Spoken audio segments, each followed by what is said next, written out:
Ushindi ndio huu hapa, umefika nyumbani sasa. Arusha kutokea Dar es Salaam. Tulifurahi mno. Jamani tucheze. Yaani ni uhakika kabisa, haina longo. PMBet ni yenyewe. Ni www.pmbet.co.tz.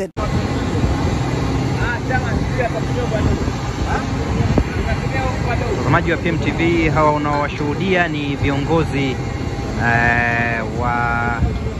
mbalimbali ambao wameambatana na klabu ya soka ya Simba, akiwemo naibu waziri wa michezo Hamisi Mwinjuma, lakini vile vile yupo Salim Abdullah Mkene try again, na hapa timu inaanza kushuka. Yupo kocha Pato Davis akiwa na msaidizi wake wa shuka hapa, lakini vile vile hapa ni katika mji wa Oujda, mji ambao iko manispaa ya Berkane inapatikana. Huu ndio mji wa fainali, na hapa ndipo ambapo mnyama amekuja kwa ajili ya shughuli ya kutafuta ubingwa wa kombe la shirikisho barani Afrika.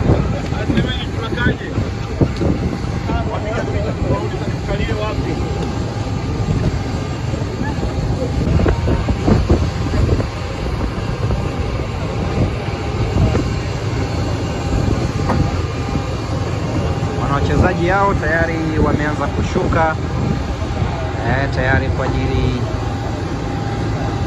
ya zoezi la kuelekea katika hoteli iliyopo hapa Oujda, ambapo wametokea huko Casablanca, katika mji ambao ndio mji maarufu zaidi Morocco, na kutoka Casablanca mpaka Oujda ni mwendo wa dakika kama 45 hivi, si mbali sana. Na katika mji huu ndipo ambapo pia inapatikana manispaa ya Berkane, sehemu ambapo fainali ya kombe la shirikisho mkondo wa kwanza kati ya RS Berkane na Simba utafanyika. Wachezaji hao unamwona Agustino Kijefa la Dacha Sambi yuko hapo, lakini vile vile Tobias yuko hapo Bayeni katika kitengo cha habari kile cha Simba, lakini vile vile Mzee Hassan Dalali, mwenyekiti wa zamani wa klabu ya soka ya Simba, Fabri Mwamba Ngoma hapo pia kwa ajili ya shughuli ya mchezo.